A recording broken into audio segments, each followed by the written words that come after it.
So thank you so much for having me. I'm just going to try to get into it so that we can get to the end of it and then have a conversation, because that's always the most fun part for me. So, President Obama's remarks on July 19, 2013 took everyone by surprise. Nearly a week after George Zimmerman was found not guilty of killing Trayvon Martin, President Obama walked into the White House press room and began to speak from handwritten notes about the ordeal. News channels interrupted regular programming. Correspondents working in the White House went from ambling to sprinting at the sound of the president's voice, and Facebook and Twitter lit up. For the first time since the beginning of his presidency and 5 years after his historic election in 2008, Barack Obama stood in front of the American people and spoke plainly and honestly about race. And he spoke about a cause that had held the attention of the American people for the previous 2 years. The president began with a slightly reluctant cadence to explain why he had gone off script and off schedule. After saying that he would not be taking any questions, he shocked most observers by taking on the popular refrain that Trayvon Martin could have been me 35 years ago. I think that was a generous estimate, 35 years ago. But anyway, I just would like to think that I'm too young, because that also might be in my range, and I like to think that I'm too young for me to just be a professor and him to be president. It's like the thought of that says that somebody is not working as hard, but I think it might be me. Okay. Indeed, black men of all ages strongly identified with a kid walking home with snacks he had purchased during a break from watching the NBA All-Star game. This was also very much a reiteration of President Obama's previous statements that had his wife given birth to sons instead of daughters, they would look like Trayvon. He went on to talk about his own experiences with racism as a way of explaining or translating African American frustrations to the larger audience. He also pointed to black-on-black violence. He suggested that the problem of race and racial prejudice would be repaired only through efforts to deal with the anger of young black boys and the effort of all Americans who are sincerely soul-searching about their own prejudices. I want you to really focus in on what I just said. He suggested that the problem of race and racial prejudice would be repaired only through efforts to deal with the anger of young black boys. Listen to that. He's talking about Trayvon Martin, who was preyed upon, showed no anger, and was actually the victim of anger of an older white man. Keep that in mind, because I'm gonna come back to it. Also, I was writing this book, right, as this was happening, and I thought, this is a perfect opener, which is a sad thing to say about such a sad moment, but sometimes when you're working, and if it works, you're like, I'm going with it. So, in terms of discursive structure, in terms of the structure of the speech, it had all the ingredients of Obama's best speeches. First, he always provides some sort of personal connection through anecdotal family history or his lived experience. He says, I had done this, or I've been there. Second, he mirrors the high-minded discourse of the 1960s civil rights movement or other unifying historical eras that demonstrate America's exceptional belief in equality. So he talks about the 1960s, he talks about the importance of Lincoln and emancipation. He talks about the founders loosely, about the ways in which they were interested in equality, and it's complicated. Third, he often serves as a racial interlocutor or a translator between various groups. Indeed, he spent a good deal of time translating opposing positions in search of a workable middle ground. He explains to white people why black people are so mad. He explains to black people why Latinos are so mad. He explains to Latinos why Asian American, he explains it to a lot of people why other people are so mad. It's a big part of his job. He also highlights particular parts of American history that these groups share as a way of demonstrating common ground.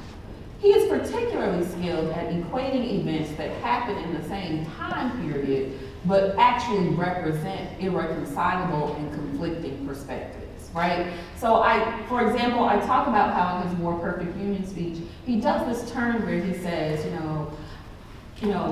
Black people have been very frustrated about the fact that they have been excluded from certain types of occupations and certain parts of American life and have had to protest to be a part of it.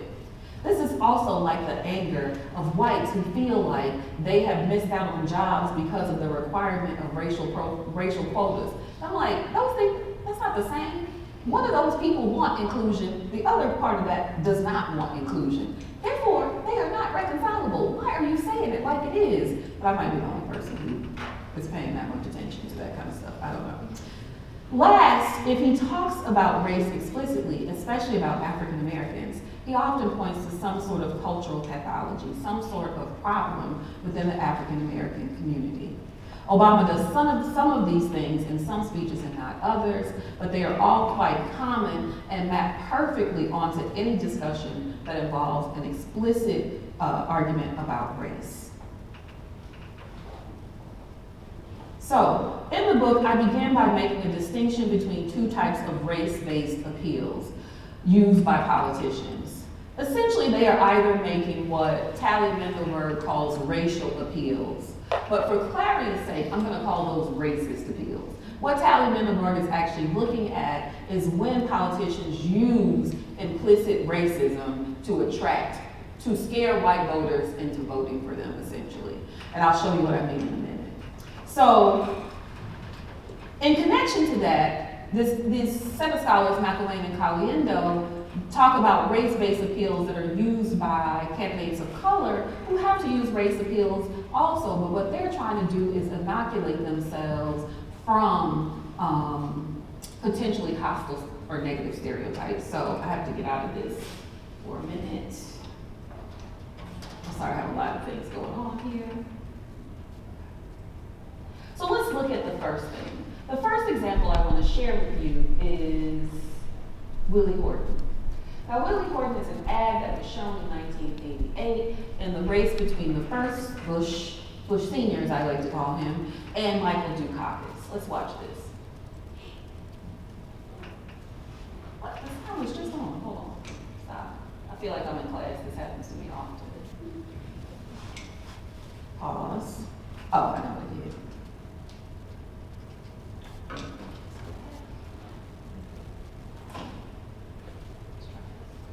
Bush and Dukakis on crime. Bush supports the death penalty for first-degree murderers. Dukakis not only opposes the death penalty, he allowed first-degree murderers to have weekend passes from prison. One was Willie Horton, who murdered a boy in a robbery, stabbing him 19 times. Despite a life sentence, Horton received 10 weekend passes from prison. Horton fled, kidnapped a young couple, stabbing the man and repeatedly raping his girlfriend. Weekend prison passes. Dukakis on crime. Okay, so this is the famous Willie Horton case. This is the famous Willie Horton case where it was only shown for one weekend, but it was talked about for weeks after that, where it was an ad that was intentionally run to suggest that Michael Dukakis, who had been hammered on being weak on crime, was going to let, criminals, particularly, violent-looking ones, because we see the mugshot of Willie Horton here, they were going to come out and they were going to rob you and stab you and do all sorts of other violent acts to you. The thing that I think is really interesting about this is when you read about the Willie Horton case, is that Willie Horton never went by the name Willie.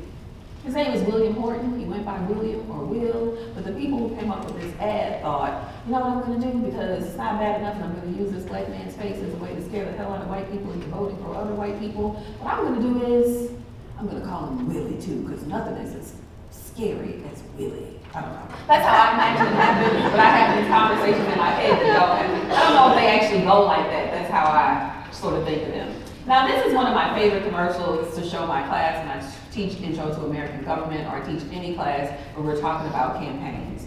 And this is an ad that was run in the Jesse Helms race against Black Democrat Harvey Gantt. And I'll just show you the ad. But watch it closely because I'm going to ask you some questions about it. You needed that job, and you were the best qualified. But they had to give it to a minority because of a racial quota. Is that really fair? Harvey Gantt says it is. Gantt supports Ted Kennedy's racial quota law that makes the color of your skin more important than your qualifications. You will vote on this issue next Tuesday. For racial quotas, Harvey Gantt. Against racial quotas, Jesse Helms. Okay,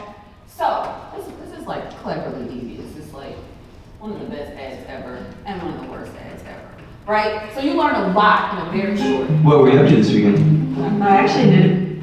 Shut off first. Let's go back to this. I'm sorry, I don't have a lot of space. Where's the thing? Oh, sorry. I'm also working backwards, which is very difficult. Where is it? So,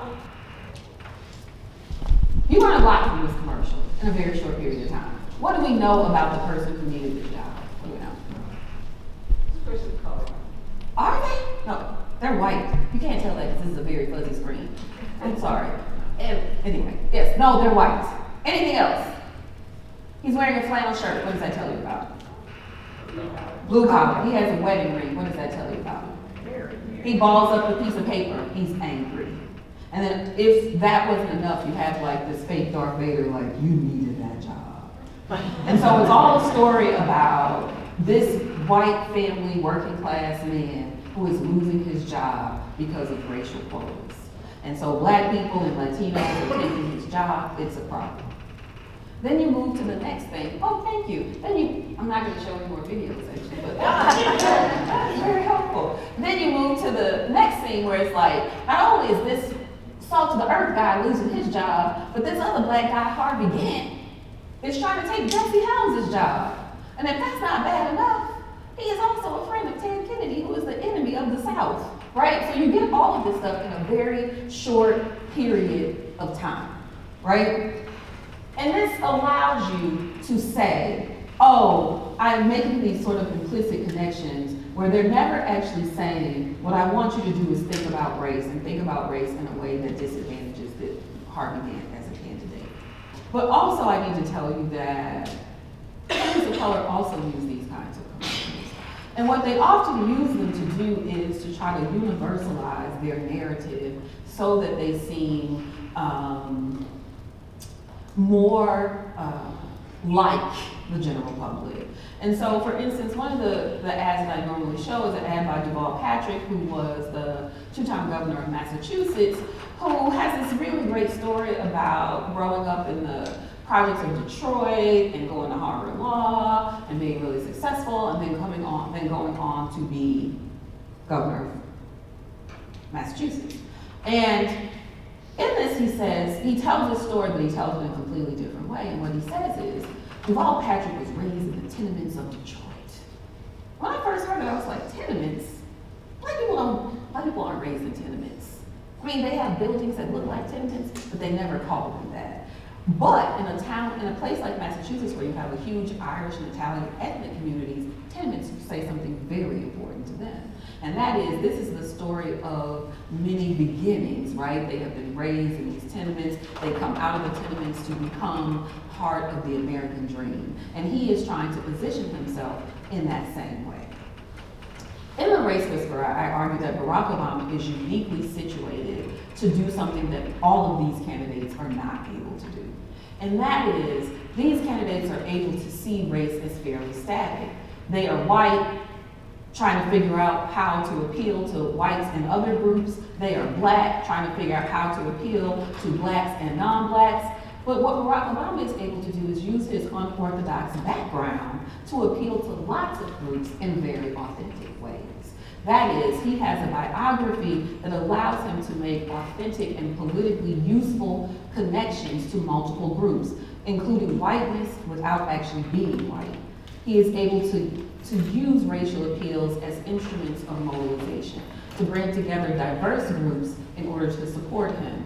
His multiracial background, his experience living abroad, his Ivy League education, his organizing skills, all provide source material for bold and genuine claims to membership across and among identities and categories, right? So he is able to connect to all kinds of groups that many of us in this room might not be able to because we don't have the same kind of multi-ethnic background.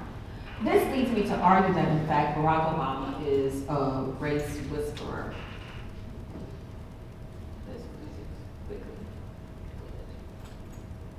To argue that Barack Obama is a race whisperer. Now, I tell people that I thought about this because I have seen the Robert Redford movie, The Horse Whisperer. But I realize that I'm aging out of this, and most millennials don't have any idea what that is. So I often refer them to the dog whisperer, which it turns out a lot of them seem to know. You know, there's this guy, Caesar Milan, who's on the Animal Channel, and like he goes to people's houses who have rowdy dogs, and he's like, listen, dog, and he gets on his knees and he looks them in the eye and he figures out what's bothering that dog, and then he fixes that dog and helps the owner, I guess I should say, pet parent of that dog, and they sit there together, and when he leaves, he has fixed this whole house by understanding this dog, right? That's sort of what the horse whisperer did, but I know you've never seen that, so I'm gonna go with the dog whisperer, right? Those of us who are a little bit older understand that essentially Robert Redford was doing this for horses. Barack Obama, I argue, is not doing this with dogs or horses, he's doing it with people. And what he's able to do is to go into different groups, read the room, understand the things that are most salient and most important to them, and then use language that both captivates them and encourages them to support him. He is able to move into spaces and authentically connect with people using racial language or class language that they understand by connecting from his personal history to their personal history in ways that make them seem most similar. Now, I have a slide here. Where I talk about intent.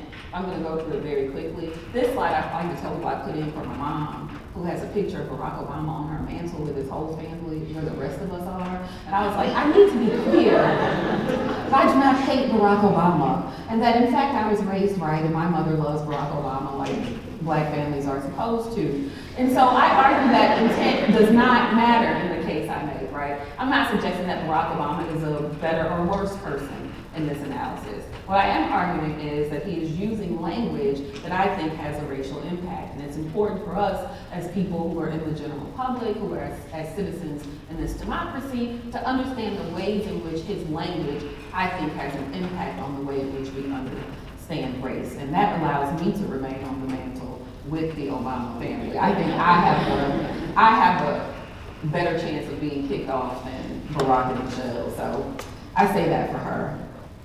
Now, in the book project, I talk about several things. I talk about Barack Obama and his use of black blame, or the ways in which he chides black people about terrible behavior, about not being good fathers, about not being great parents, about pulling their pants up, about not complaining about race. And I talk about those things, and I argue about sort of what cachet I think he's getting out of that. Then I have a chapter where I talk about Barack Obama and something I call patriotic whiteness, where Barack Obama does a thing when he's talking particularly to older white crowds, where he'll do this thing and he'll say, oh, I see a guy out there who looks just like he could be my grandfather's age. And at that moment, he's pointing at some guy who's probably in his 80s and white. And he says, you know, my grandfather fought in Patton's army, and my grandma was a real-life Rosie the Riveter. And those images that he's playing up in that moment are clear indicators of his connection to a specific racial heritage that most black people don't tap into. Then he goes on to say, and just like the rest of America, my family, my grandparents used the GI Bill to pull us into the middle class, and we have been on the path, you know, to being college educated and middle class ever since. That's an excellent story. Except that most people who are embodied in the same way that Barack Obama is, who are black, will be able to tell you a different story. And that is a story of a segregated military and a story of many people who were not able to access the benefits of the GI Bill because much of it was racially discriminatory. But you don't get that from what he says. You only get a story that tells the story of this wonderful benefit that allowed this black guy to be president, but he does it very much through his white maternal side of his family and not through the black side. Then I talk about, I feel like I can hear myself moving. I don't know if that means I'm going, can y'all hear that? Okay, I wasn't sure if it was just me. I'm like, I cannot stand still, so I don't know what to do. Then I talk about Barack Obama's More Perfect Union speech and sort of what I thought about that. My mother read the whole book and said that I ruined that speech for her, and I was like, thank you, congratulations. I feel like I've done something. I don't know why. I just felt like it was a bubble burst. I'm going to talk to you today about a chapter that I think is so entertaining. and it's called An Officer and Two Gentlemen, the Great Beer Summit of 2009. Now, this chapter examines the infamous beer summit between President Obama, Harvard University professor Henry Louis Gates, Officer James Crowley of the Cambridge Police, and Joe Biden in the White House. Oh, no, I won't touch it. This all comes, I'm going to talk about this because I think it's a watershed moment for how Barack Obama deals with race for the rest of his presidency. And it's important, even though we don't think about it very much now, when it was actually happening, it turns out the Pew Research Center for Journalism found that Professor Gates' arrest was the largest single event explicitly tied to race covered in 2009. That is, of all the articles in the newspaper that dealt with race, this story was covered more than any other story. So, on July 16, 2009, Harvard University professor Henry Louis Gates was returning to his home in Cambridge, Massachusetts. After having trouble getting the door open, he asked his cab driver, who was a dark-skinned Latino, to help him pry the door open. As they were struggling to open the door, a witness who was walking down the street, it was broad daylight, calls 911 to report that it seems as if someone is trying to break into a house. The witness told the dispatcher that she observed two men who seemed to be trying to pry the door open. By all reports, everybody agrees that when the Cambridge police officers arrived, Professor Gates was already inside his home and quite aggravated by the arrival of the police, who were suggesting that he might have broken into his own house. You with me so far? Great. When the officer on the scene, Sergeant James Crowley, entered Gates' residence, Gates showed the officer his driver's license and his Harvard ID. So nobody was in doubt that this was Henry Louis Gates' house.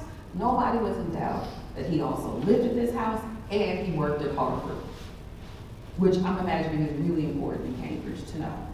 So, at some point, things start to differ about what happened. Harvard law professor Charles Ogletree says that neither of these men knew each other, and so presumptions ruled the progression of events. Neither felt respected by the other, and neither trusted each other. So Gates and Crowley start to argue back and forth. Sergeant Crowley calls out more Cambridge Police Department cars to the scene, and the Harvard University police show up. Another officer enters the Gates residence as the scene becomes more heated. Professor Gates said the problem started when Officer Crowley refused to give his name and badge number. Crowley says he gave the number multiple times, but Gates was yelling so loud that he could not hear him. At some point, Crowley leaves the residence to talk to the other cops, and he tells Professor Gates that if he wants to continue to talk to him, then he needs to come outside onto his porch. I'm going to offer up a little PSA right here, but that's a terrible idea. Here's why. Because once you're on the porch, you're in public, right? And then he ultimately gets arrested for causing a public disturbance, right? Which one journalist called, what did he call it? Contempt of cop. A contempt of cop charge, which is essentially you're causing a scene on the street, the cops do not like it, they need a reason to arrest you, causing a public disturbance is the way to do it. It's interesting also to report that when the cop goes to cuff Henry Louis Gates, who's in his 60s and walks with a cane, he has to tell the guy, look, you cannot handcuff me in the back because I cannot get down those stairs with my cane. So you have to, in fact, cuff me in the front so I can use my cane to walk down the stairs. All I want to say is, at what point in this does somebody not say, stop? You cannot arrest this old man who is in his own house, even if he is a butthead, because he's in his own house, and you are now handcuffing a man who has to use a cane. Anyway, I love this story only because there's so many things that go wrong that could have gone right at any moment. Gates was arrested. He was handcuffed, fingerprinted, photographed, and held to the Cambridge police station. Now, Gates probably is the most famous black academic in the world. As a matter of fact, you don't need to know this, but he was on his way from China doing God knows what when he came here. Like, he was really, he is known everywhere. If people know one black professor, it's almost going to be Henry Louis Gates. And so the fact that he was arrested makes news.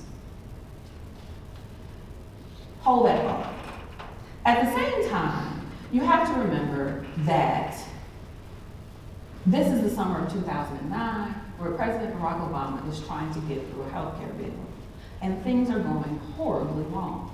So in the summer of 2009, what starts to happen are all these congressional town halls. Now, some of you are too young to remember this, but those of you who are old enough to remember it, you will remember that these things were becoming completely disruptive. Security was having to be brought in. People were arguing. They were threatening their congressmen. It was really bad.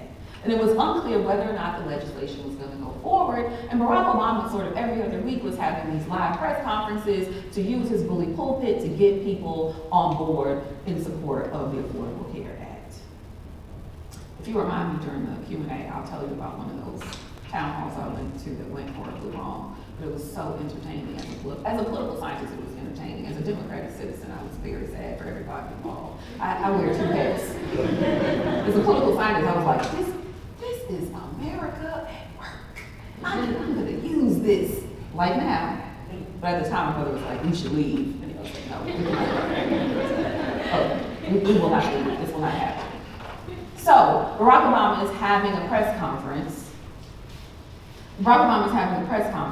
And in the 51st minute of a 54-minute press conference, a reporter asked him, hey, you're friends with Henry Louis Gates.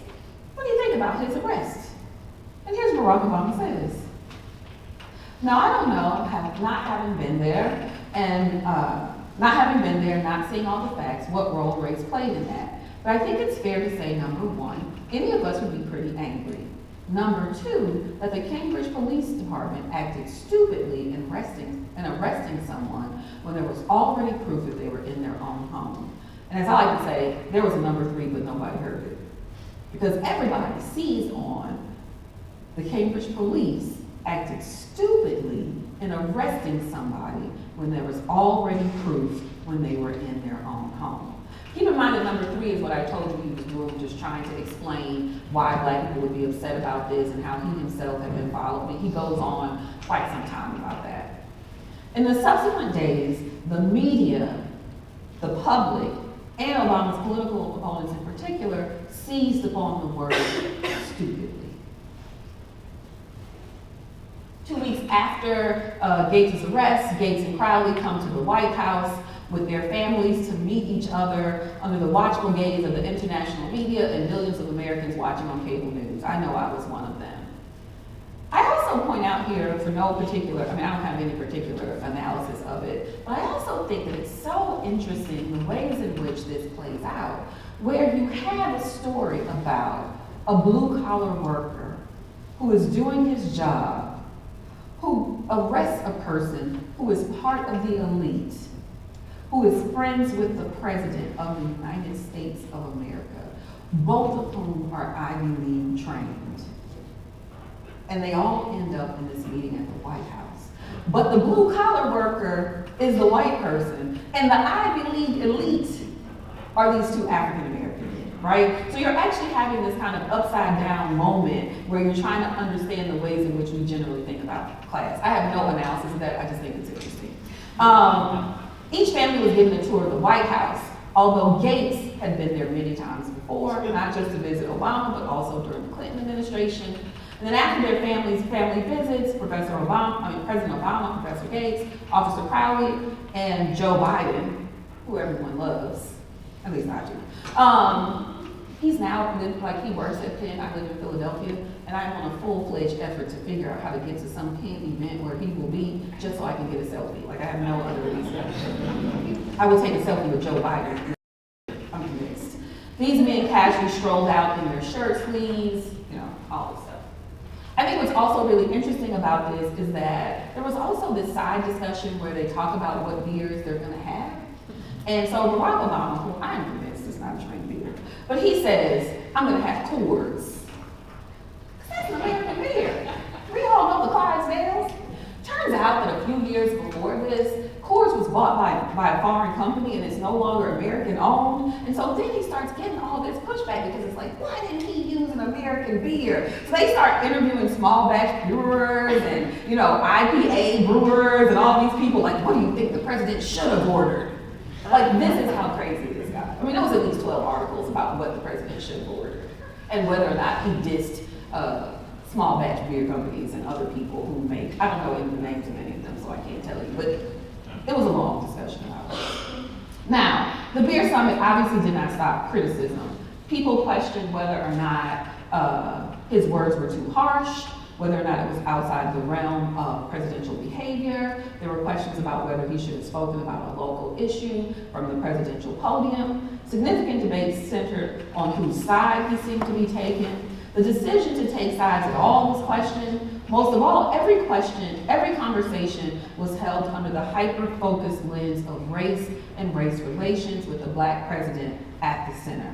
The president's comments were immediately seen as offensive by police and organizations throughout the country. Within a few days of his initial answer, President Obama stopped short of apologizing, but he did call Crowley to say that he was sorry for not having calibrated his words more carefully. Now, Obama's attempt to clarify his comments at the press conference seemed generally unsatisfactory to all sides. People who supported his defense of Professor Gates felt that Obama's later statements undercut his initial defense. The decision to call Crowley and apologize to him did not sit well with African Americans who were concerned about police overreach. Whites from all parties thought that he had overstepped and had done the wrong thing in talking about it at all. In the aftermath, we find that blacks largely supported Obama's initial position, while whites largely took issue with what the president said. Whites were 8 times more likely than blacks to say that Gates was more at fault. Blacks were 5 times more likely to say that Crowley was more at fault. One journalist put it more bluntly when he said, "The truth is, Obama had been on probation with a substantial number of whites who were willing to take a chance on and tolerate him as long as he did not act black. When he violated that condition with his remarks on the Gates-Crowley affair, those people yanked his probation." The meaning individuals attached to the incident is heavily dependent on the observer's race, and the space between how these groups see each other is wide. You actually shouldn't be that surprised with the difference between this, because what you find on many racial incidents, you'll find a similar thing. So for instance, if we look at Hurricane Katrina and differences in racial views about whether or not the response was slow because of race or because of something else, you'll find that 80% of black people thought it was race that made the response so slow, whereas something like 75% of white people did not think it was race that made it so slow. So this kind of difference actually happens more than we think. What was more intriguing to me about the public opinion data during that period was both the level of attention paid to the story and the disproportionate reaction of Obama's opponents. There were few moderate responses. Clearer heads would not prevail. Conservative media pundits and commentators seized upon this moment to suggest that a spontaneous comment about a close friend's unfortunate arrest represented an underlying hostility. For instance, Rush Limbaugh believed that the president's reaction was not presidential. He said, "We got the militant black reaction. We got the Cornel West angry reaction." Which I think is so funny because by the end of his presidency, the president and Cornel West cannot stand each other. But hey, in that moment, I guess they were still friends. No one pushed this argument more than Fox News host Glenn Beck, who appeared on multiple shows on the Fox network during this period to discuss his beliefs about Obama. Now I need you to think about Glenn Beck, who was Glenn Beck in 2009 and not Glenn Beck in 2017. Now Glenn Beck is kind of more of a fringe character in the media who sort of does these home videos that he posts to YouTube where he presents the news. But in 2009, Glenn Beck was one of the top ranked anchors on Fox News, which is the most watched news channel in America, cable news channel in America. So he is very much at the center of news in this moment. So what does Glenn Beck say? He says, "The president, I think, has exposed himself as a guy over and over and over again who has deep-seated hatred for white people or white culture. Beck expressed these views on the Fox News morning show Fox and Friends with virtually no pushback.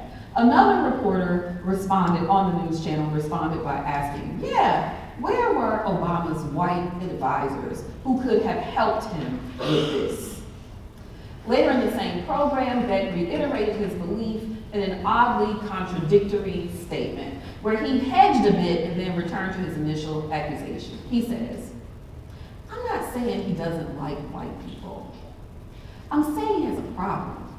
This guy, I believe, is a racist. First of all, if not liking white people is not the thing that makes black people racist, I cannot imagine what it would be. But also, I'm not here to decipher the thoughts of Glenn Beck. Beck's views represent the most extreme critique of Barack Obama, but it's difficult to call him an outlier on conservative radio. He was by no means marginal in his thoughts. I'm going to shift gears. I don't know why, but this seems disjointed to me now. Lessons learned. So, the thing I think we learned is that the post-racial assumptions that we thought about so on election night 2008, there was all these discussions about post-racialism, and this was the moment we had finally approached. I think 7 months later we learned, well, 7 months into his presidency, we learned that these assumptions were at their best misguided. I think the thing we also learned in this moment is that when it came to Barack Obama, that conservative members of the GOP were going to even argue against their own ideological positions in an effort to have an oppositional position to the president. That is, nobody talks about the sanctity of property more than conservatives. They talk about government overreach. They talk about the ways in which people should be allowed to make their own decisions in their own houses. This is the language of particularly libertarian-esque conservatives. Henry Louis Gates is a perfect example of that, where it had already been established that he was already in his house. The cop should have just left as soon as he saw his ID, but somehow this escalates into an arrest. But instead of saying, yeah, you can't go arresting people when you know they're already in their house, and they have a right to be angry about that, instead what they do is attack the president as being divisive and focusing too much on race. But I think it's also important to know that across party lines, whites were opposed to the president's statement. The vitriol that emerged after the president defended Professor Gates and other black men who had experienced racial profiling also revealed, I think, more important to my scholarship, it revealed the limits of Obama's ability to talk about African American issues publicly. The lesson that we learned in that moment is that when the president talked about race, when he defended African Americans from the bully pulpit, nothing else got done. Everything stopped in that moment to focus on whether or not the president was taking the side of black people or taking the side of white people. That's the way in which it was framed, primarily by news networks. So, President Obama's response to Gates, I think, is one of his least successful engagements with race in his national political career. Probably his least successful engagement with anything. He seems to be quite successful, generally. So that probably was his least successful moment. His goal was to place the arrest of his friend into a larger conversation about racial profiling and the continuing challenge of inequality. There was no reason to believe that the nation who had just elected its first African-American president would have a problem with this kind of discussion. The election of an African-American president surely signaling an opening in the nation's long-standing racial impasse. Barack Obama's election, ironically, seemed to forestall these kinds of conversations for African Americans. It also seems important in the current context that the president's first and least effective statement on race relations were about a black man's interactions with the police, given what happens at the end of his presidency. During President Obama's second term, police shootings of black men have emerged as a lightning rod for American race relations. It seems as if accounts about the murder of unarmed blacks, mostly but not exclusively men, flood into the American spotlight in the nightly news programs. as if I had planned it. Yesterday, I don't know, I haven't seen the news today, but yesterday, one of the major news stories was about Jordan Edwards, a 15-year-old African-American kid who was shot by the police in suburban Dallas under mysterious circumstances.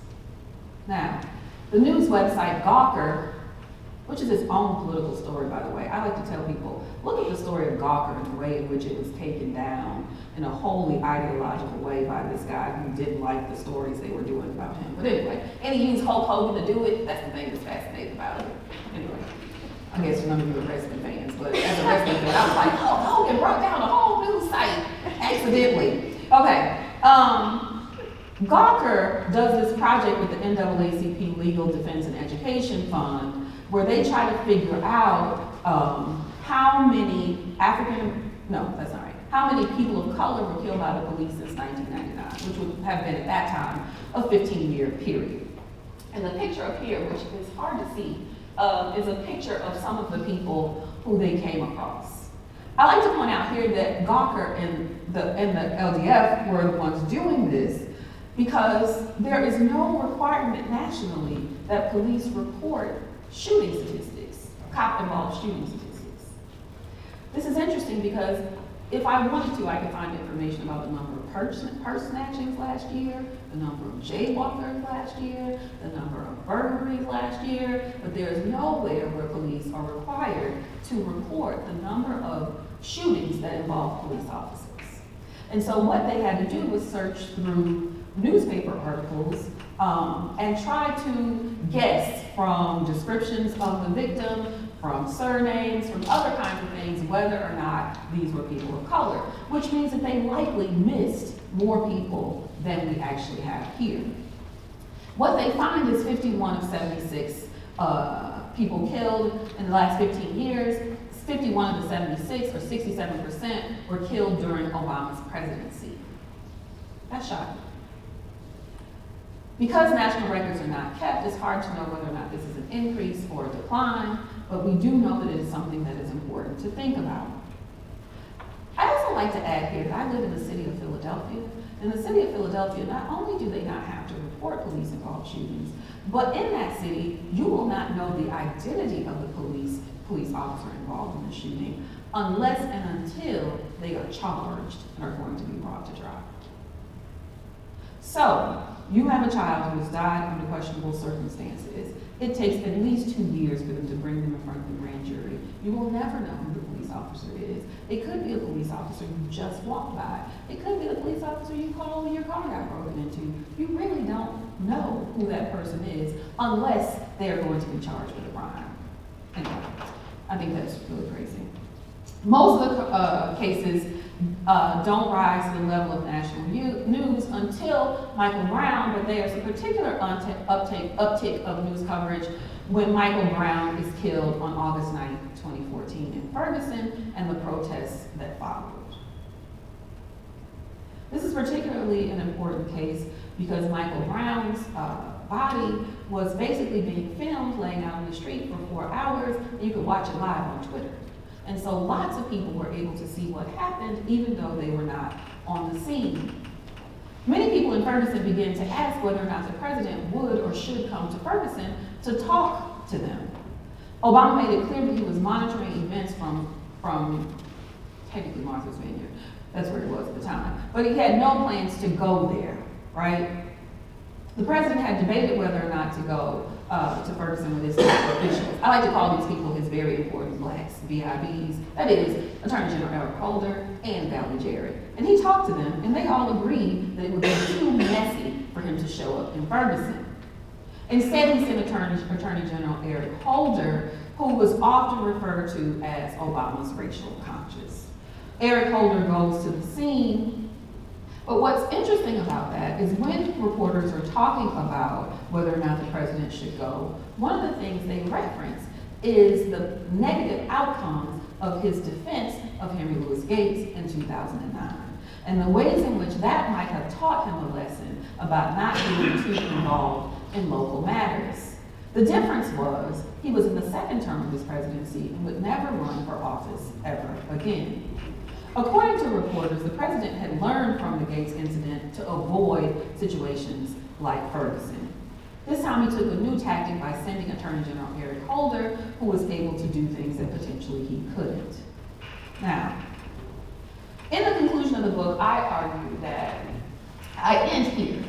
So I told you when I was working on this book, I saw the Trayvon Martin thing. As I was trying to figure out where to cut this thing off, I'm not a historian. And so dealing with people is not my thing, and dealing with living people will never be my thing again, because it turns out they don't stop talking, ever, as much as you want them to. And I know he's the president, but at the time I had things to do that would involve him stopping what he's doing so I can say, and this is the end. So I decided to end here. And what you see here is a split screen of President Obama and Ferguson. And President Obama is doing a live news conference where he is trying to ask people to be calm in the moment where you see young African Americans on the streets of Ferguson who are essentially being policed and constrained by the same kinds of military equipment that they use in Fallujah. Not only that, but this is a moment where on the streets of Ferguson, these people are being tear gassed, they're being pelted with rubber bullets, and the ways in which they learn how to deal with this, interestingly, is again, Twitter shows up. And so Palestinians who are watching this on Twitter see the canisters that are being used by the cops, and they're like, hey, these are the same canisters that are used by us. Would you like to know a little solution that can help you with that? What you need to do is take, I don't know, water and mix it with something else and mix it with something else, put it in a towel, put it in a Ziploc bag, put it in your backpack, and when they start doing it, just put that over your eyes immediately, and you'll be better. Palestinians are telling them this. So I ultimately argue in the book, at the end of the book, that the thread that links all of these men that I've talked about, President Obama, Professor Gates, Trayvon Martin, and Michael Brown, was really the question of the right to belong, or where do black citizens belong in American democracies. Whether Brown belonged in the streets of his own community, which is what he was doing, playing on a residential street in his own neighborhood, as many of us have done. Whether Trayvon Martin belonged in the apartment community where his father lived, who essentially, so Trayvon Martin is interesting because I think his ability to belong is failed on two levels. The first is George Zimmerman, who is the person that we all know and despise. I don't know if you despise him, but I would like you to. Who we all know and despise, who was chasing a child through a community, who, when he was told by dispatchers to stop, he did not. He kept going, and then he wrestled his child to the ground and killed him. We know that. But racists will be racists.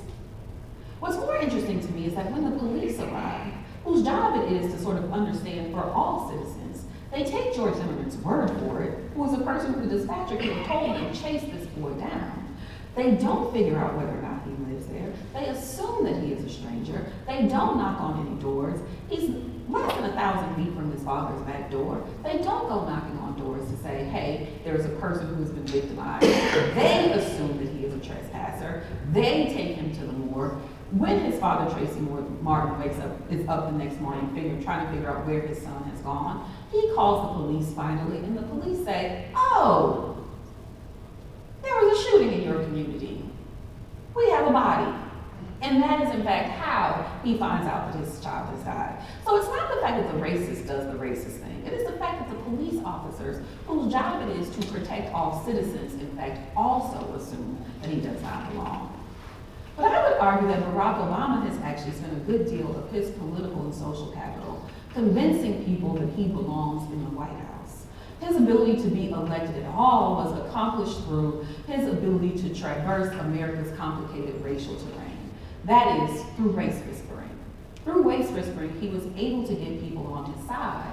But when it came to time for concrete governing, that's when you start to see divides. That is, when you have to say yes or no, that is when, often in America, we go into our racial silos. In our streets, in our homes, in our nation's most important residents, the question of belonging haunts the lives of black men and women, black boys and girls. Where do black bodies belong? Who maps the cartography of black lives? Who controls the spaces? And what rights are owed to those who live there? What can be done to challenge oppression and injustice? These questions are so old and so entrenched in the social thinking of black people that they think about it without even reflecting. But for the dominant group, These questions are not always required it does not always require that they ask them. So at times they become tiresome and they sometimes move them to the periphery. But the power of these questions, I would argue, is the speed in which they can command center stage in American life. They have the power to deliver a sucker punch to comfort and complacency. In some ways, the historic election of 2008 provided the perception of a moment of refuge from American racial politics. In little ways, that perception of this coming era of racial unity was soundly refuted, I would argue, by the split screen on the night of the grand jury decision in the death of Mike Brown. But I think if we are honest with ourselves, we will admit that it began to erode on election night 2008. That's all I have. But let me say this first. I should have skipped to that. So I have an idea. I need to say something about Trump because I said I would, even though I'm trying to think through my own thoughts and my own emotions. So just know that whatever I say here, you see me saying something different. Don't be like, she came here. I just really, from day to day, have different emotions. So I'm working on this new project called I See Black People. It's a play on the movie, which is also probably too old for some of you people. But I can't think of the name right now. What is the name of it? Sixth Sense, right. And it's about the ways in which, one of the things I noticed when you look at Trump rallies is you would have these people who would be talking about the real problem is all Barack Obama does is talk about race. He has divided America along racial lines. Barack Obama is a divider because he plays the race card all the time. When we know that Barack Obama did not talk about, he used some of the most universal language, racially universal language of any president. And one of the things that I started to think about this is, it's not that Barack Obama is saying these things, it's the impact of seeing him, right? What you have to do is process seeing the president embodied in a way that you don't normally have to. You have to see the president being the president while being black. So every time you see him, you both have to think about what you think of a president and then think about Barack Obama as the president and reconcile the two. That level of racial thinking, particularly among whites, is not something that they're required to do on a daily basis. But you see the president often. And so the discomfort really comes from seeing the president rather than what he's saying. Don Kinder says that pretty much everything Barack Obama said in the 2008 election became a racial issue. He talked about the Ukraine. All of a sudden, Ukraine was a racial issue. I'm just saying that because Ukraine is not a racial issue. Just need you to know that. Anyway, anything that he said was a racial issue. And so the thing that I'm trying to figure out is the ways in which what I'm now calling presidenting while black shapes the discomfort that we see around the Trump experience. And when people are uncomfortable, then the desire for them is to go back to some comfortable default. Make America great again. Keep in mind that whatever this again is does not include me. Like, I don't want to go back to 1995, 1935. I don't want to go back to yesterday. I'm feeling like all the best possible racial moments for America are forward, not backwards. And so what they're trying to do, what Trump was able to do was to convince them that he could take them back to a place of comfort where the world made sense, where against all demographic trends, he could make America look like a place that is more and more likely to never look like again. And so what we see, I'd like to call it the last dying breath of this, but I don't know that that's actually true. But I think that that's sort of the thing that's happening. And the reason why I say I don't know that it's actually true, I told the class earlier about this, is because some of the exit polls that we see actually suggest that the things we think about racism and how young people are less racist and, they don't bear out when you look at the actual exit poll results. When you see that Hillary Clinton won amongst millennials, that's true. But the reason why she was able to do that is because the millennial ages are heavily skewed towards people of color. There are more people of color amongst millennials than of any generational cohort. But when you break it down, what you actually see is she won overwhelmingly among Black, Latino, and Asian millennials. But Donald Trump didn't get a majority, but he got the largest share of support among white millennials. And so the question is, where are we going with this? And I really don't know. And I'm prone towards pessimism, if you can't tell from the stuff that I just said. So I'm not going to be the person. This lady told me recently, you have a dire view of America. It's like, okay, You have not offended me by saying that. I'm sorry if that's what you were planning to do, but okay. That's all I have. Do we have any questions?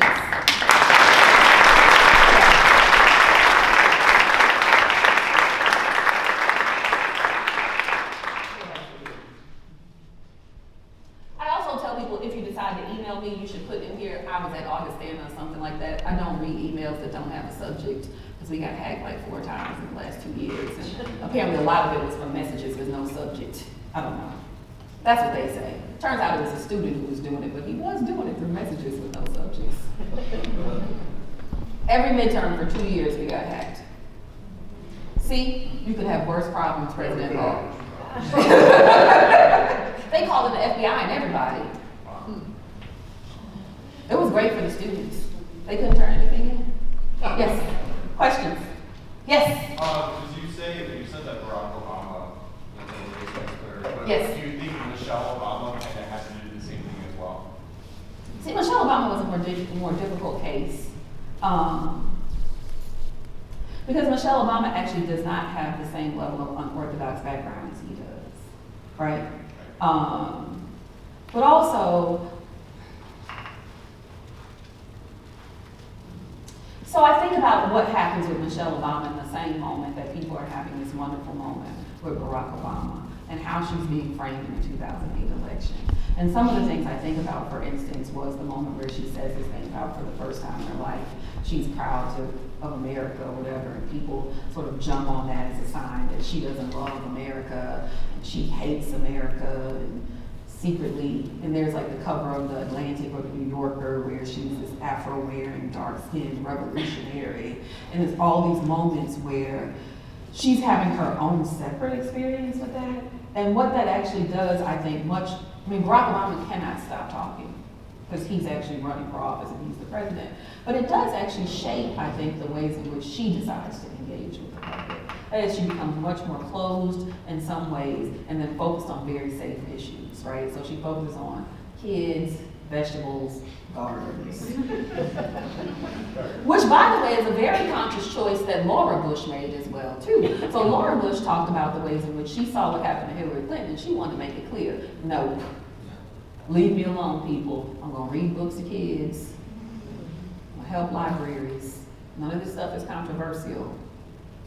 Don't start none on me. No, I feel like that's what she said. We're all from Texas, and people from Texas say stuff like that.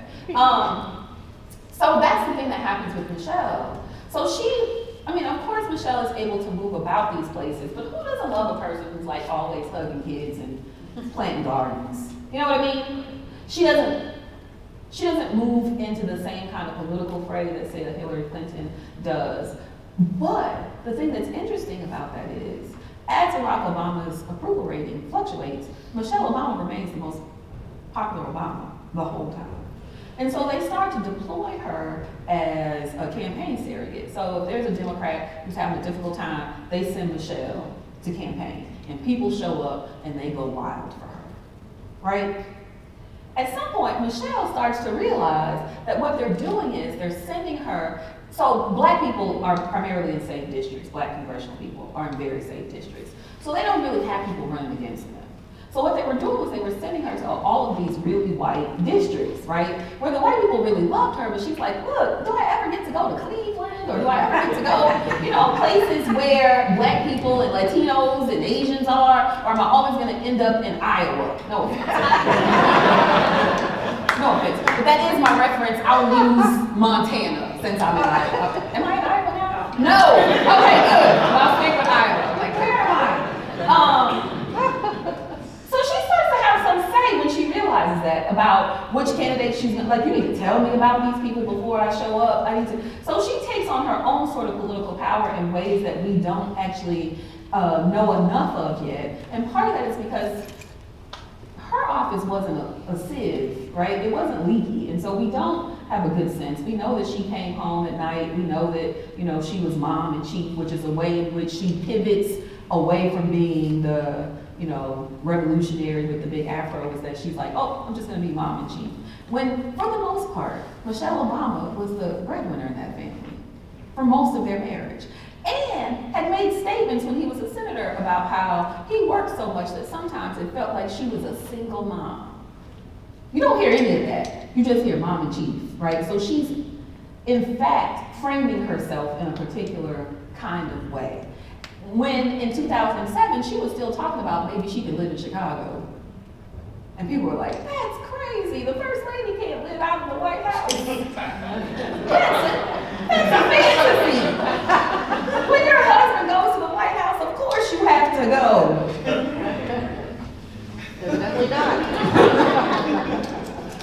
Yes, questions? Yes. Well, like the doctor would say, you got me thinking about that. So, Good. I have a lot of questions on Yes. my head, but one is, you talked about belonging, like where do black bodies belong? Right. So I guess if you could talk a little bit more about that, but I guess the second part, something that I wrote down is how do we make pathways to different narratives of blackness other than Barack Obama? Essentially the tokenization of a certain kind of black person. How do we move past that?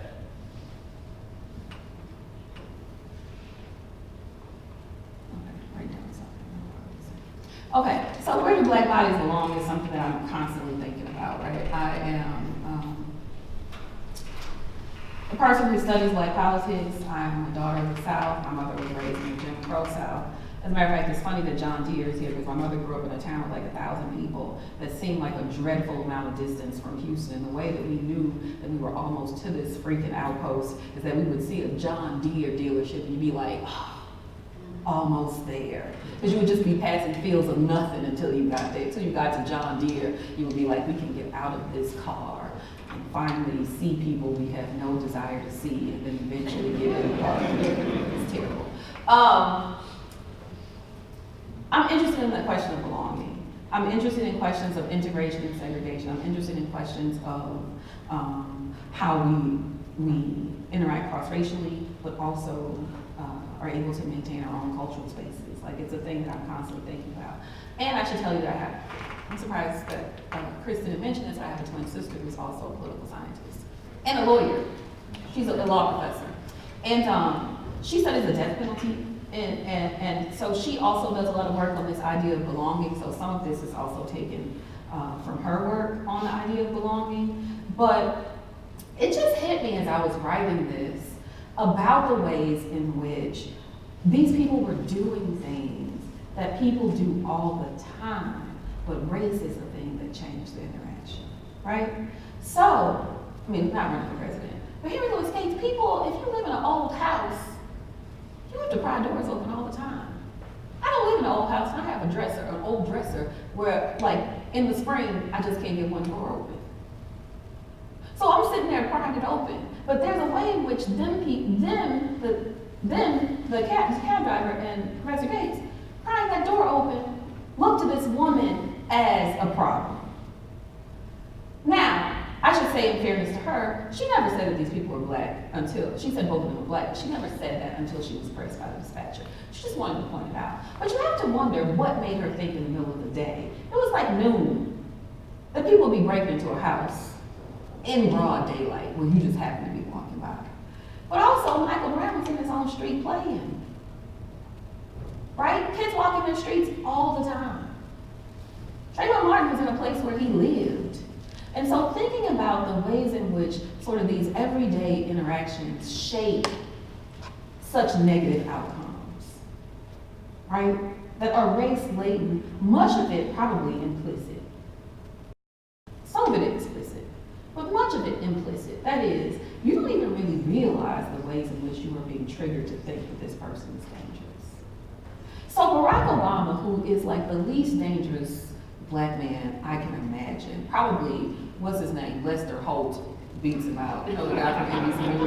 Yeah. But Barack Obama, I mean, at the time he was like a law professor who wore mom jeans, who like, you know, played a pickup game of basketball with his other nerdy friends. Like, he was nobody who was threatening. But secretly he's militant, secretly he hates white people, secretly. Like, all these things secretly secretly he's part of the Weather Underground, at least he affiliates to people who are part of the Weather Underground. Like, all of these things happen, and you're sitting there looking as a person, as a member of the African American community, who's like, if you want to see black people who really dislike white people, I can show them to you. And they're famous.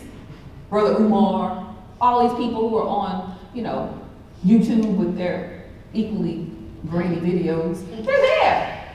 It's not this guy.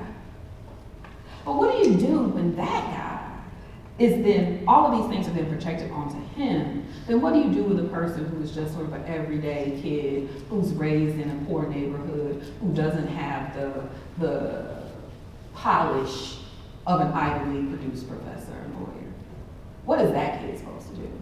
And so that's why I'm interested in that, right? I'm always sort of interested in how people are thinking about race and the ways in which it shapes our everyday interactions, right? Even though the president is not every day.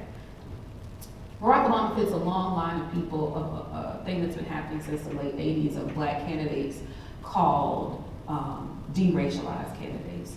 These are black candidates who do a couple of things. One is they run for office using a very sort of non-threatening racial manner. That is, they're not too aggressive. They're not, if they're black women, they're not too angry. They're Latinas, they're not too sassy. You know, it's like all of these stereotypes that people have, you try not to use those. I don't know if you remember this, but there was this moment like early into Barack Obama's presidency where he's being interviewed by somebody like Jay Tapper, and there's like a fly in the room, and they're sitting there, and then all of a sudden, like Barack Obama doesn't even blink, he just kills the fly. And they show this like over and over, and like, he's so cold. Right? Because the thing they used to talk about is he never gets angry, which is not human. He never gets angry, he never blows his top. He's not angry, he's not angry, he's not angry. Right? The other thing is that they try not to focus on issues that automatically make people think about race. So in mayoral elections, that would be things like welfare, things like crime, things like public housing. All these things make them think about race, and try to avoid those things. Instead, you talk about stuff like redevelopment, right? Which everybody is in support of until they realize that redevelopment is often gentrification. Anyway. Barack Obama, actually, and the interesting thing about that is David Axelrod, who is one of Barack Obama's chief strategists, makes his bread and butter working with these mayoral candidates. So, Michael White of Cleveland, he worked with Harold Ford Jr., he worked with John Street in Philadelphia, he worked with Deval Patrick. He works with all of these people, giving them this universal narrative to be the thing that they run on. They all run on their story, and it's part of his whole campaign process. Barack Obama sort of affects that and takes it to a whole new level. Because not only does he have a universal personal story, he has a family that can literally connect to anybody in this room, right? I mean, he has a white mother who's from the Midwest, where we often see as, you know, the bread of America. Is that the bread? Like the, what is it? Bread basket. That's what it is. The bread basket of America. He has his father who is black and has an immigrant story. He has a stepfather who's Indonesian, where he goes to live in a predominantly Muslim country. And then he has a sister who's part Asian American, who has a Chinese husband. And they have little Asian kids. And then he has his mom's father's brother who stands up there in his uniform from World War II, and his wife who's a descendant of slaves, and her husband has her brother has a white wife, and then there's Grandmama Obama. Like, there's no demographic left untouched by him. And the thing is, like, very few black people could recreate this life. I couldn't. Like, it would just be me and my black family standing up there. My nephew has 2 half Latinas. That's it. Right? And so part of the thing I'm interested in is the ways in which this changes the nature of black politics. So if you look at Jesse Jackson in 1988, and I'll move on to the next thing, 1984 and 1988, he doesn't win, but one of the things he does is he produces a whole class of Democratic strategists who go on to reshape the Democratic Party, most notably down in Brazil, who comes out of the Jesse Jackson campaign. And so people start to run for office. Jesse Jackson produces Ron Brown. Jesse Jackson produces a new generation of African American office holders. It's unclear to me that that same thing will happen from the Obama administration. I believe there will be a new generation of office holders, but how many and in what ways black people will be included in that new generation is very unclear. Can I answer all of it? Okay, good. This side of the room, do you have nothing, or are you just like, I'm just here for the air? Okay, yeah.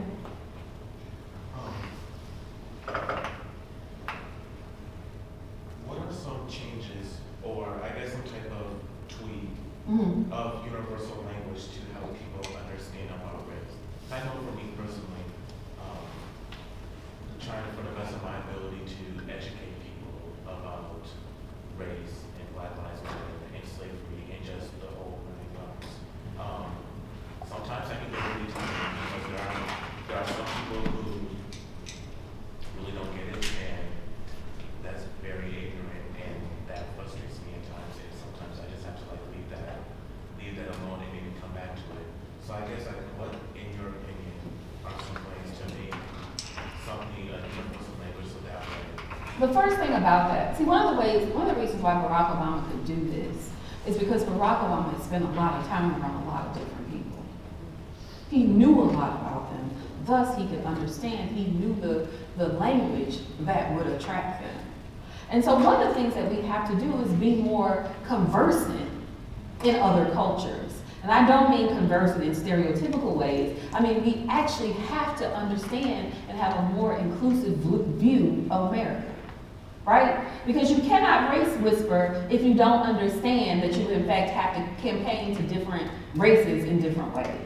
That you don't understand that this community might have something that is of interest to them. So candidates do focus on that a lot in terms of issues, but they don't do it in culturally important and significant, symbolic ways, right? So the example I told the class earlier today is, that I use as an example of like a terrible version of this is when I lived in Columbus, there was this white woman who was running for mayor. I don't remember her name at all.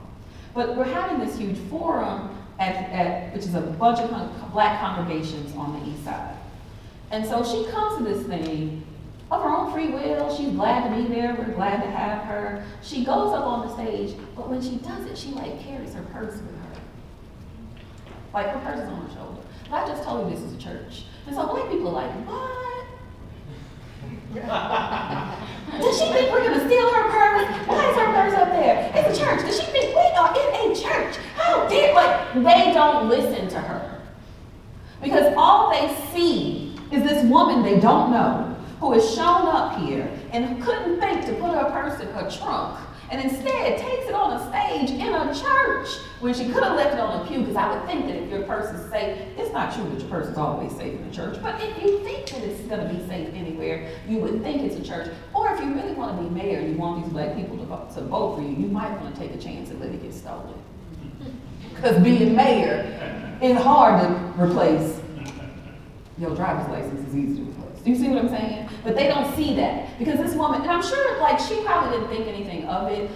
Looking back on that years later, I thought about this was an older woman who had been in politics a long time, who had probably been traveling around a long time. She probably had left her purse particular places, and so she was very cognizant of her bag. It's a thing that male politicians don't have to worry about because they don't carry purses. Right? So there was even like a gender component to this. Like I thought about this way in the moment. I was just annoyed like everybody else. But way after that, when I was more likely to give people more grace, I thought there was all kinds of things that could have been happening with this woman that made that happen. But because she didn't realize that one of the things that if you're a white candidate coming into a Black space that you have to demonstrate is at the most, a minimal level of comfort in all Black spaces. And the way to do that is not to have your purse on your shoulder, stand there like you are about to run out in any minute. First noise, and you will trample old ladies to get to the door. That's what I felt like it was. Because what you have to do is establish trust. What you have to do is say, look, I know I'm not Black, but I'm not uncomfortable in this Black space. You know who was good at that? Two people were good at that. Bill Clinton was the best. And George W. Bush. I don't know if you've ever seen these crazy videos of him like doing African dances at the White House. He just got in where he fit in. He didn't really care at all. He was out there. He looked like a crazy person. He was like, oh, can't stop the dance. Right? Because you have to, And Southerners tend to be better at this, by the way. Southern whites are better with black people than Northern whites. And that is because they actually have to be around them more. They actually have to do more interacting with them. That's just the truth. Like, most segregated places in America are not outside of the South. The other thing that I was going to say about that is I do a lot of work in my class trying to explain to my students how you have to figure out how to both sympathize and engage with and think about things that are not about you, right? That is, if every time you are able to find a reason to be considerate about something or to engage with something is because you see yourself in it, that's going to be a limited amount of things, right? And so you have to figure out a way to say, I believe in humanity, and this humanity does not look like me. It has nothing to do with me. It does not talk like me. Nothing about it is about me. But because I believe in humanity, I believe in this person's right to exist. I have an ability to sympathize with the impact of climate change on Inuits. And I don't have no Inuits in my family. I never met an Inuit. I don't know anything about them. But I know they exist. I know the waters are rising. I know there's a problem. And so part of it is, I think the challenge for all of us is to figure out how to be a part of things without it having to be about you, right? So if you don't understand why they insist on saying Black Lives Matter, who cares? Because it's not about you. It's about them and their moment. In the same way that I don't understand why frat boys burn couches on gay nights. But I say it must be a thing that they need to do because all across America on gay nights they burn couches. I don't know where they get them all from. I don't know if they save them. I don't know what happens. I don't know if they run to Goodwill on Friday night. I don't know what happens. But apparently it is important for white frat boys to have controlled firing of couches during football season. Does that not happen here? Oh, maybe not. But I went to Ohio State and I'm telling you they were burning couches all the time. I would be like you would walk by a fraternity row on Monday morning and be like, what did these couches do to these people? They just had to burn something, right? But I still see the humanity in those people and the ability of them to be good people. I don't assume just because they're couch burners, they also hate all furniture, and now I have to say all furniture matters. Like, I don't feel the need to do that. Right?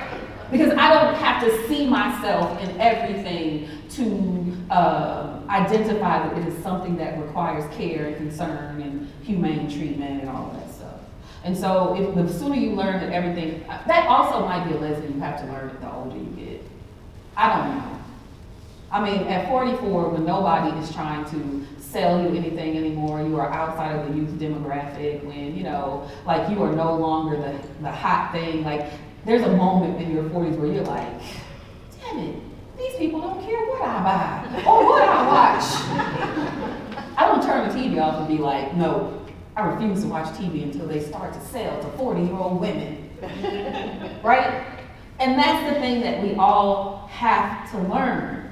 I am not an immigrant. I don't have any immigrants in my family.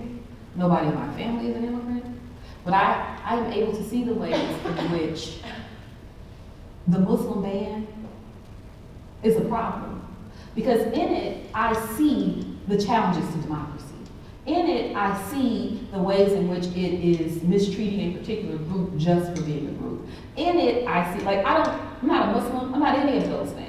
But if you have to see somebody and everything that happens for you to sympathize with it, we're all sunk. We agree. You can't, that's not the way it works.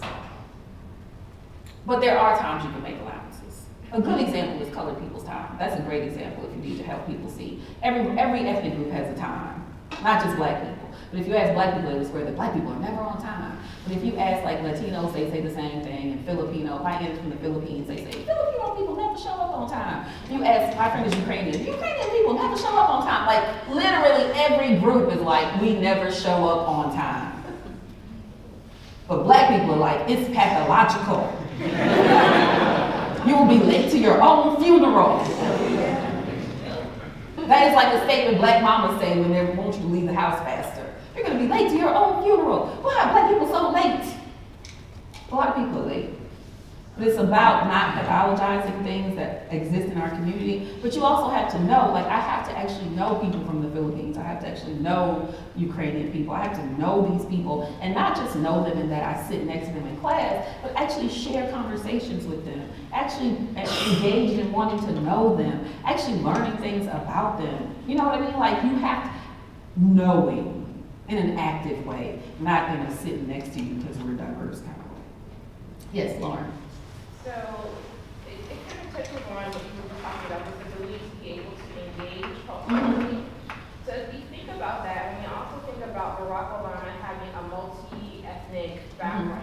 Right. Two questions. So, or maybe a comment and then a question. It's interesting the ways in which at times Barack Obama is able to successfully deploy this idea of him being multiracial, right? But other times he's just black, right? And then my other question is why would we give someone like Barack Obama, right, the ability to plug into a multiracial identity, but not someone like George Zimmerman? Oh, I didn't see you going there. I was like, but not somebody like Who is generally coded, right? As right, who is half Latino, right? Well, I think people generally code him as someone who is Right. I just really have. Do you know every time I hear the name Zimmerman now, I'm like, ooh, just because of George Zimmerman, he has ruined the name Zimmerman for me. Because I don't know anybody named Zimmerman but except for him. I saw a woman who was like the spokesperson of the police department the other day talking. I was like, oh. Anyway, that's just a trigger thing. What was the first thing? But sometimes he can plug into this multi-ethnic Right. dialogue, but there Right. are ways in which he is just black and cannot effectively deploy Right. dialogue. And Right. who has the ability to use that type of multi-ethnicity at different moments when it's convenient and how we read the I think many of us can do it, right? There are more Americans who can actually do it than actually do it. Anyway, my nephew would laugh at that because he was trying to get me to say do it all.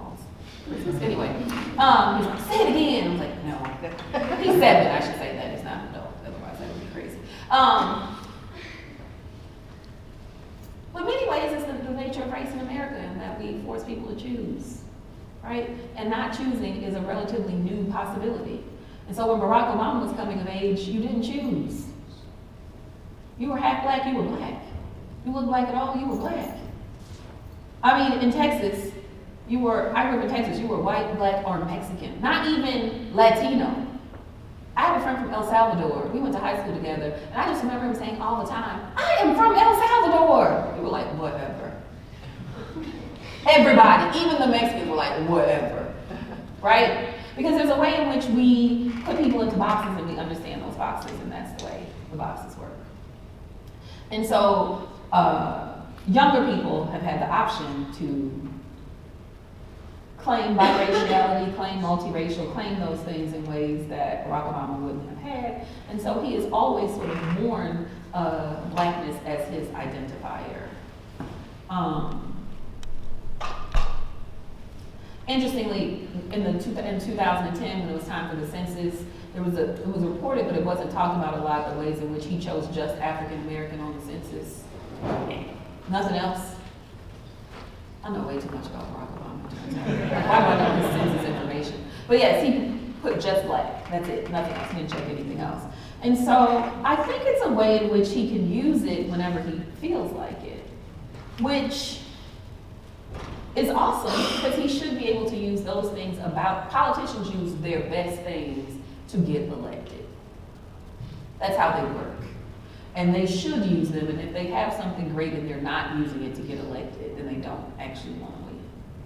And so I don't see that as nefarious or problematic. I just see it as the way politicians work.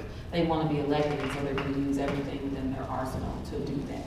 And they should, because you probably need all of that, particularly if you're a person of color who is trying to get votes from whites, who vote much less cross-racially than other groups. Part of that is because black people have voted for 43, not all of them, but presidents and governors, and we've only had 2 black governors since Reconstruction. We've had, you know what I mean? 3 black senators,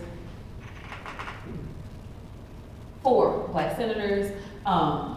And so they don't have the habit of voting cross-racially. And so if you can tie into some notion that they are somehow racially kin to you, then you probably should.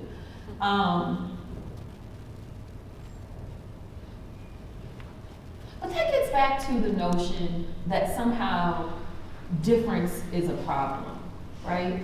And that I believe the underlying problem is there's a way that white voters realize that sometimes they have more of an advantage because they were in the majority. And because they were in the majority, they got more of an advantage. And that policies went through, like the GI Bill, that really advanced their ability to get ahead. And I'm sure part of the fear is that black candidates will have the same kinds of intentions for black voters. But it turns out, if you look at black mayors, for instance, there's no suggestion necessarily that they somehow engage in more cronyism with black communities than whites. They actually bend over backwards to demonstrate support for the business community, to demonstrate support for gentrifiers, to demonstrate support. I mean, I go to a church that's 129 years old, has been in the same place for 119 years, black the whole time. It is in a gentrifying neighborhood where across the street, 3 blocks from a housing project, they are selling townhomes for $400,000. These have been black mayors the whole time. They got a 10-year tax abatement. 10 years. People who lived there the whole time, through the crack era, all that, they don't get tax abatements. As a matter of fact, because those expensive houses are near them, their taxes have now gone up under black mayors. And so there's no evidence to suggest that, because they also understand the ways in which they're being watched to see if this happens. And so the real unfortunate part of this is about sort of cross-racial distrust among voters, and Barack Obama was able, through sheer charisma, to get beyond that. I think the first woman that we will have as a president will have to be charismatic in some way, even though charisma is not a thing we often give women credit for, but she's gonna have to be a personality.